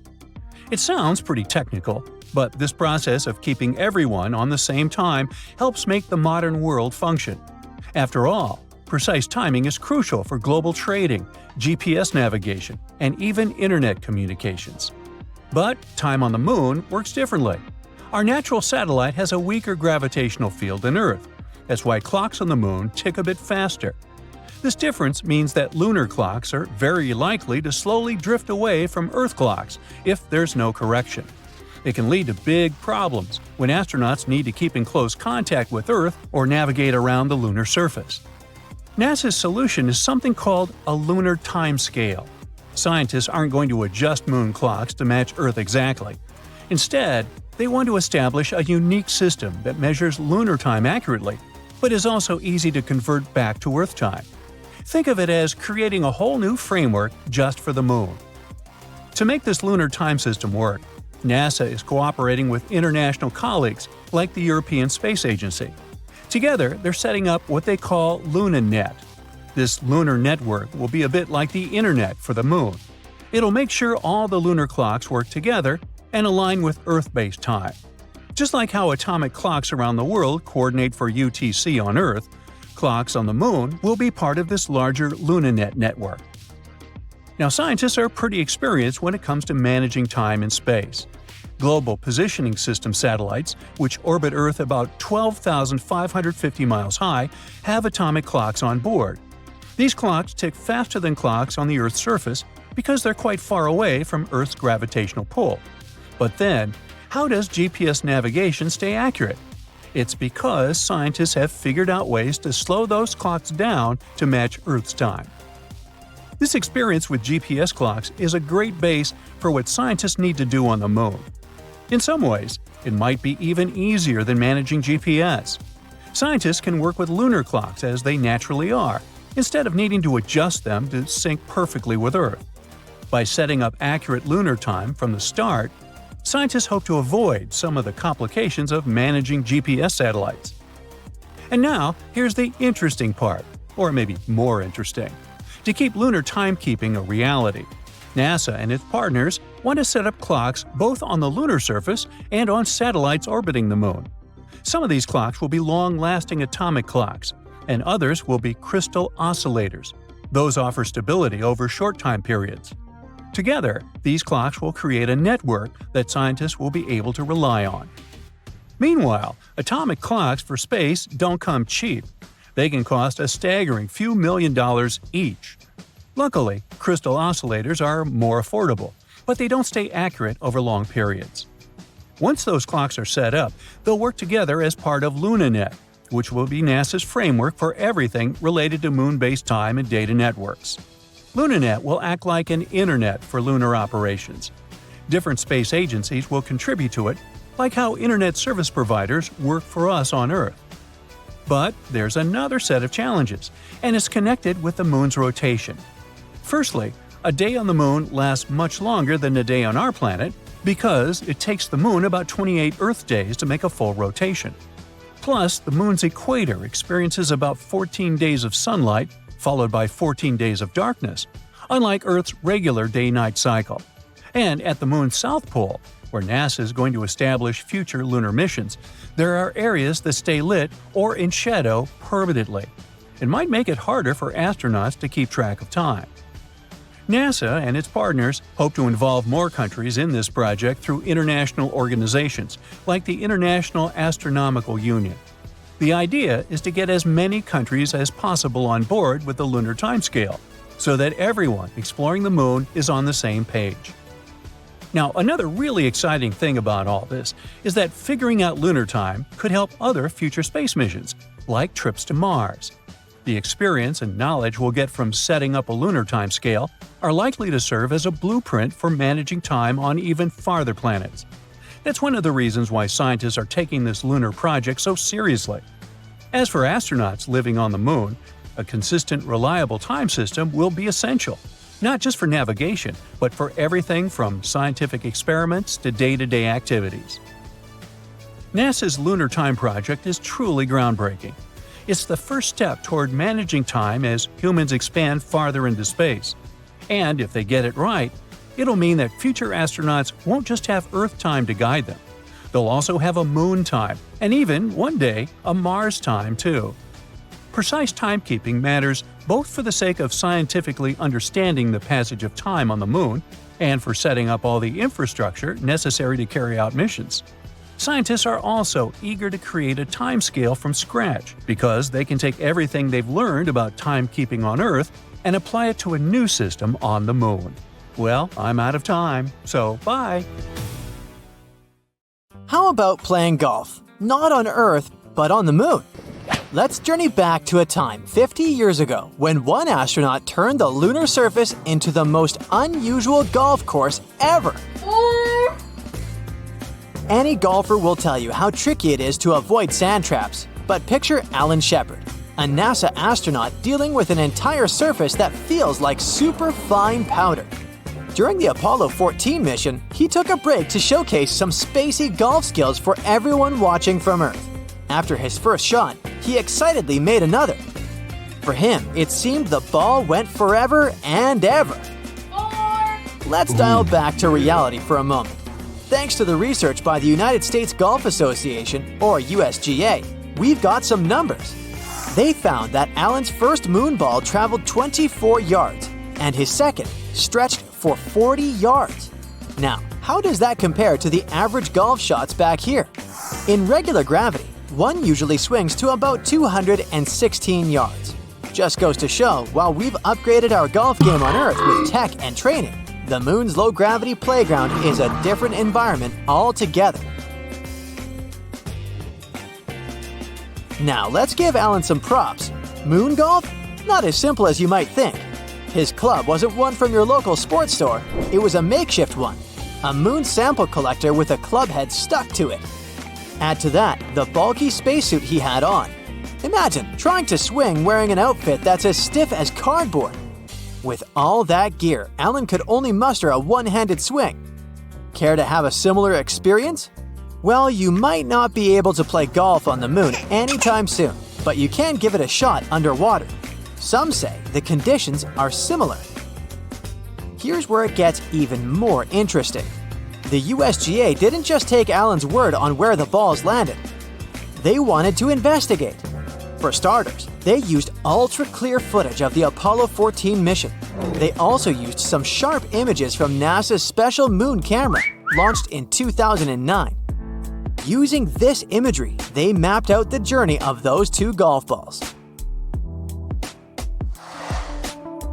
Alan loved his unique golf club so much, he wanted to bring it back home. No big deal, right?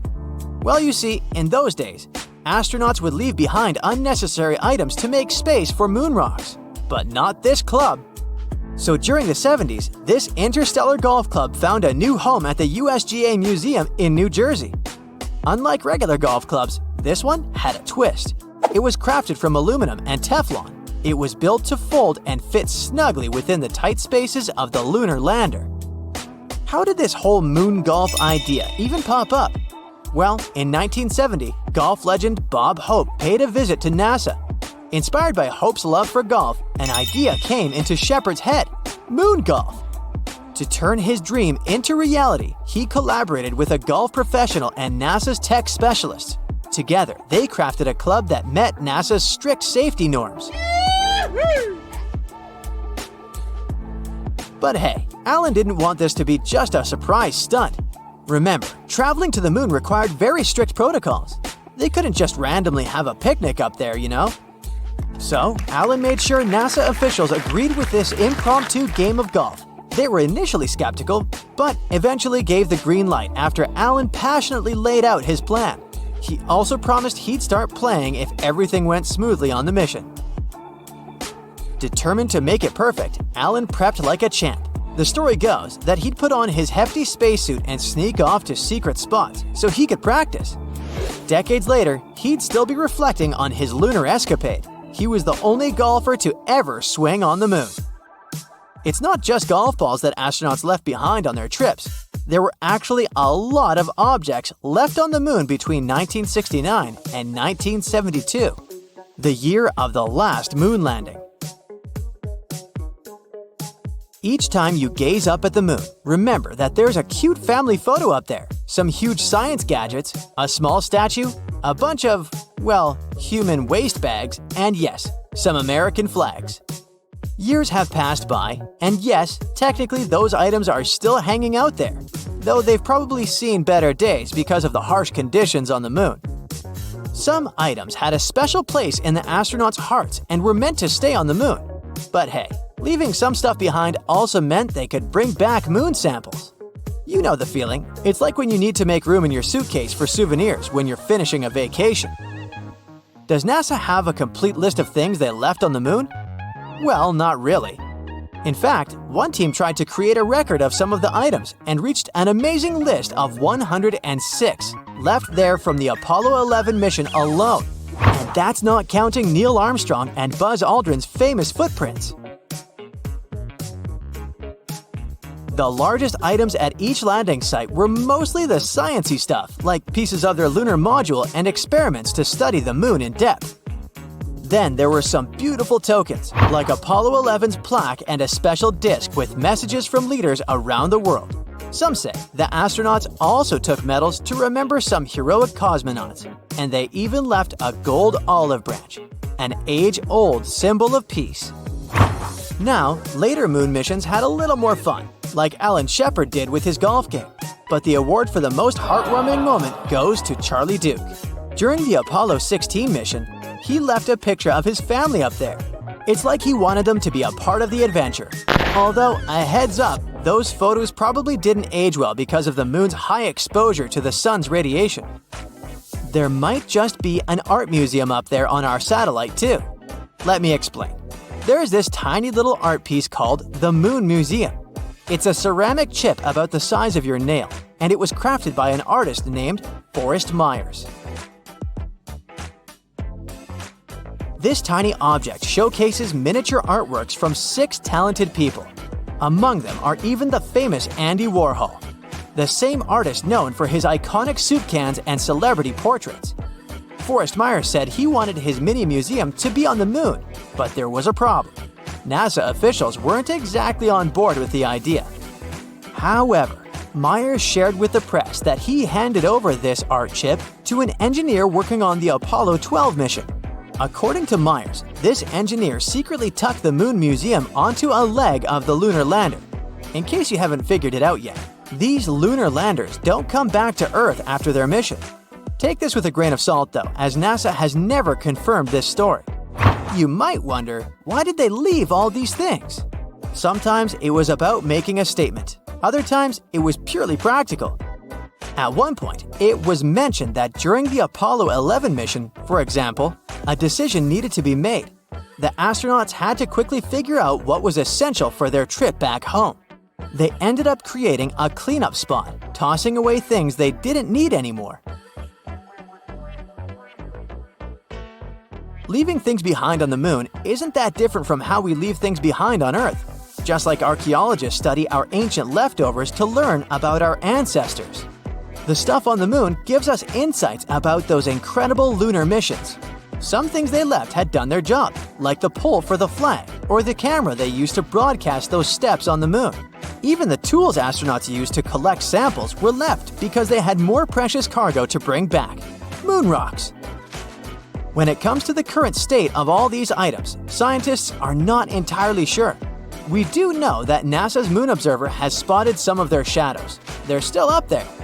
The official gear was built to resist, so it might behave a bit better. But those personal items? They've probably seen better days. The space crew had been getting ready for the launch for over 3 years.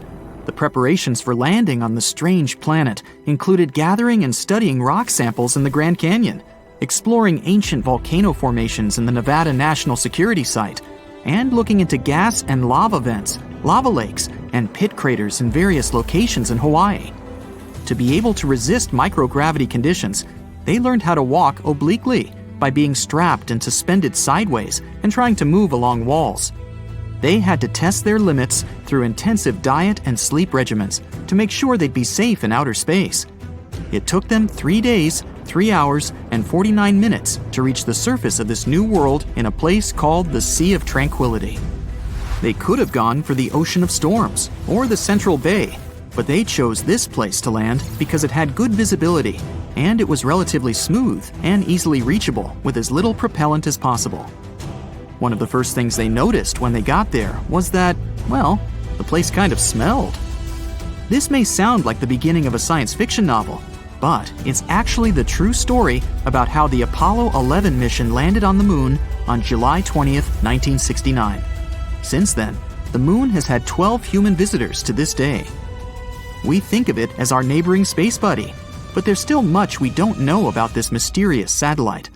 And that should come as no surprise, since the moon is actually always showing us the same face.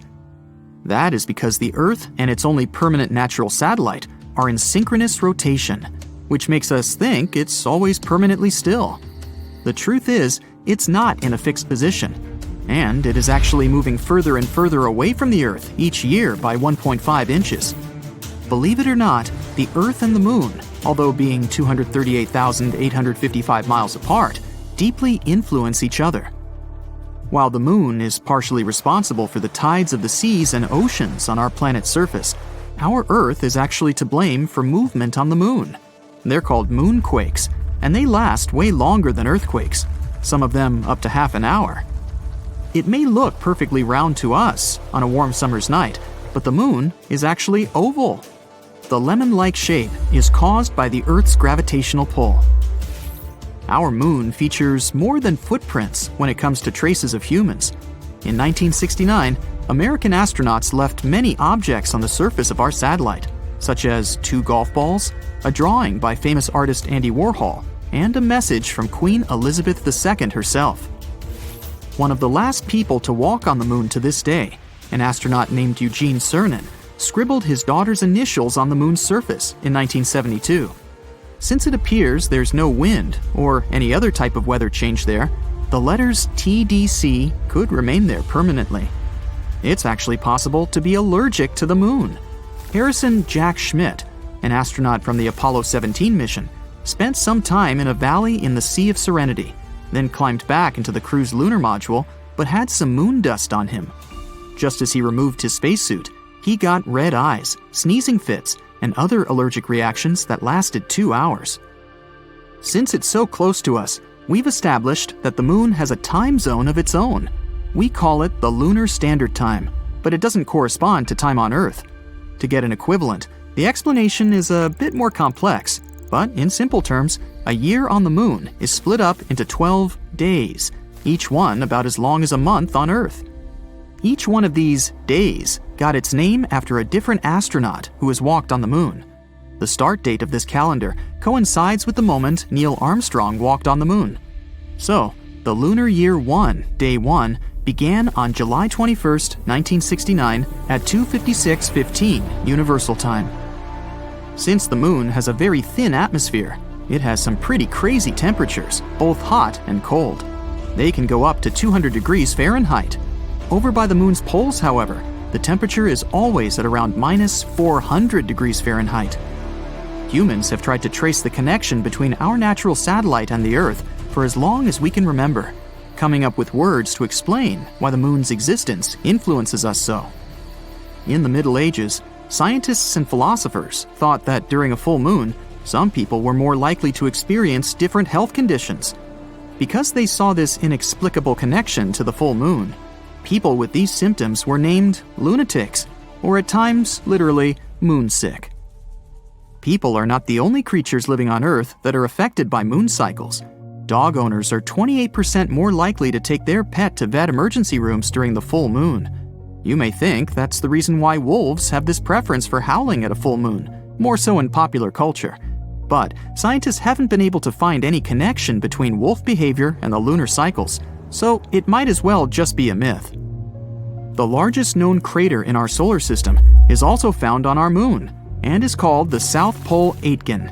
This giant formation is located on the far side of the moon and measures 1,550 miles in diameter. One of the many things we've yet to fully understand about our satellite is the unusual flashes of light that can sometimes be seen on its surface. Scientists have named these outbursts transient lunar phenomena, or TLP in short, and they have been seen all over the world for centuries. One of the first instances of TLP dates back to 1178, when monks from Canterbury claimed to have seen a flaming torch on the surface of the moon after the sun had set. TLP does not simply mean light flashes. Reports also have detailed other unusual events, such as gas-like mists, reddish, green, blue, or violet colorations, or even the darkening of certain locations on the moon. Is something strange happening with our moon? Is it the beginning, or did we just start noticing it with the newer space study equipment we have nowadays? There are a lot of different theories that scientists have developed trying to piece together what can be causing these events. The unusual flashes on the moon can be caused by anything from meteoric impacts to electrostatic activity. It's difficult to pinpoint the explanation for each event, since most of these episodes are recalled either by a single observer on Earth or from a single location. The fact that there is noticeable seismic activity on the moon can also explain why we can sometimes see unusual flashes of light on the surface of our satellite. When the moon's surface moves, it can cause different light-reflecting gases to erupt, which can explain luminous developments. Some scientists have even suggested that residual geologic activity may also be the cause. This is all the more shocking, given that we've always looked at the moon as a lifeless world. Did you ever notice that our moon can change its color? There are actually many scientific explanations for that. The moon appears to be a brown-tinted gray when you look upon it from outside of the Earth's atmosphere. When gazed upon from the Earth's surface, the moon appears to change color depending on various phenomena. The moon seen near the horizon will most likely be yellow or red-tinted. The rarer, blue-colored moon indicates that you're looking at our satellite through an atmosphere carrying larger dust particles. The moon can even appear purple at times, but what causes this specific hue is still up for debate. The fact that we don't know exactly if or how much water there is on the moon's surface is not the main reason why we aren't already building houses up there. It seems that radiation actually has a lot more to do with it. Recent studies have shown that the moon's surface has a radiation rate 5 to 10 times higher than that you experience on a transatlantic passenger flight. That also means it's 200 times higher than the rate on the Earth's surface. In future lunar explorations, like the Artemis project for example, scientists need to take this into consideration, not to expose the astronauts. Named after Artemis, Apollo's sister, this program aims not only to place astronauts on the lunar surface in the future, but also to build some sort of an establishment there to study the moon in safe conditions. While the project started in 2017, the first planned mission is set for launch in summer 2022, with an estimated duration of 25 days. The space object, with no crew on board, is planned to reach lunar orbit and safely return with sufficient data for the next 4-person mission scheduled for May 2024. Artemis 3, 4, and 5 are expected to be launched in 2025, 2026, and 2027 respectively, each with a planned duration of approximately 30 days.